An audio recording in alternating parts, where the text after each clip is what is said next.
Donald ট্রাম্পের white হাউসে ফেরার পর অনেকেই ভেবেছিলেন রিয়াদ আর ওয়াশিংটনের মধুর সম্পর্ক আগের মতোই থাকবে, কিন্তু ইরান যুদ্ধ শুরুর পর ধীরে ধীরে সে সম্পর্কে ফাটল ধরতে থাকে। ইরান যুদ্ধ ঘিরে ট্রাম্পের সঙ্গে দূরত্ব বেড়েই চলছে সৌদি যুবরাজের। যুদ্ধের শুরুতে ইরানের বিরুদ্ধে কঠোর পদক্ষেপের সমর্থন দিলেও পরে সংঘাত বিস্তৃত হওয়ার আশঙ্কায় মার্কিন প্রেসিডেন্ট ডোনাল্ড ট্রাম্পের পরিকল্পনার বিরোধিতা করেন সৌদি যুবরাজ মোহাম্মদ বিন সালমান। এমনকি এক পর্যায়ে ট্রাম্প প্রশাসনের সঙ্গে তার উত্তেজনাপূর্ণ মতবিনিময়ও হয়। সম্প্রতি নিউ ইয়র্ক টাইমসের এক প্রতিবেদনে এসব তথ্য উঠে এসেছে। ১ জুলাই প্রকাশিত সে প্রতিবেদনে বলা হয়, ইরান যখন কৌশলগতভাবে গুরুত্বপূর্ণ হরমুজ প্রণালী বন্ধ করে দেয়, তখন মার্কিন প্রশাসন বাণিজ্যিক জাহাজ চলাচলের নিরাপত্তা দেওয়ার অজুহাতে প্রজেক্ট ফ্রিডম নামে একটি বড় সামরিক অভিযানের ছক কষে।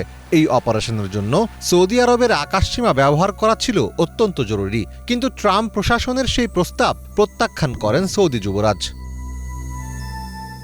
সৌদি যুবরাজের সিদ্ধান্ত বদলাতে চেষ্টা শুরু করেন খোদ প্রেসিডেন্ট ট্রাম্প। শুধু ট্রাম্পই নন, ভাইস প্রেসিডেন্ট জেডি ভ্যান্স, মধ্যপ্রাচ্য বিষয়ক বিশেষ দূত স্টিভ উইটকফ, ট্রাম্পের জামাতা জ্যারেড কুশনার এবং পররাষ্ট্রমন্ত্রী মার্কো রুবিও একে একে জরুরি ফোন আলাপ করেন সৌদি নেতৃত্বের সঙ্গে। কিন্তু সবাইকে অবাক করে দিয়ে নিজের অবস্থানে অনড় থাকেন এমবিএস। ফলে মাত্র ৪৮ ঘণ্টার মধ্যে প্রজেক্ট ফ্রিডম স্থগিত করতে বাধ্য হয় হোয়াইট হাউস।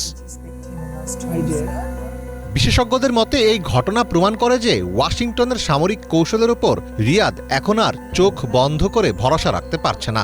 ওয়াশিংটনের আরব গালফ স্টেটস ইনস্টিটিউটের গবেষক হুসেইন ইবিশ মনে করেন, মার্কিনীদের সুবিধা দিতে গিয়ে নিজের দেশকে যুদ্ধের আগুনে পোড়াতে রাজি নয় সৌদি। মিডল ইস্ট ইনস্টিটিউটের বিশেষজ্ঞদের মতে, মধ্যপ্রাচ্য ঘিরে ট্রাম্পের প্রথম মেয়াদের নীতি আর দ্বিতীয় মেয়াদের নীতির মধ্যে বড় অমিল দেখছে আরব দেশগুলো। ট্রাম্পের নীতিতে আঞ্চলিক দেশগুলোর সাথে পর্যাপ্ত আলোচনার অভাব রয়েছে, যা যুক্তরাষ্ট্রের কূটনৈতিক গ্রহণযোগ্যতা সংকটে ফেলেছে।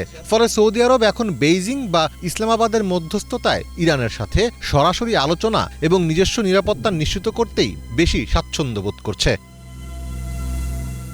বর্তমান ভূ রাজনীতিতে সৌদি আরব নিজেকে কেবল তেলের বাজারের ওপর নির্ভরশীল রাখতে চায় না। তারা এখন বুঝতে পারছে যে যুক্তরাষ্ট্রের অভ্যন্তরীণ রাজনীতির পরিবর্তনের সাথে সাথে তাদের মধ্যপ্রাচ্য নীতিও বদলে যায়, যা তাদের স্থায়ী নিরাপত্তার জন্য ঝুঁকিপূর্ণ।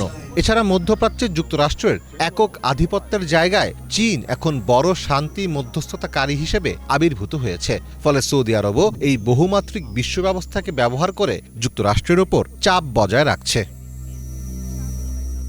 মীর ফজলে রাব্বি, বাংলা ভিশন।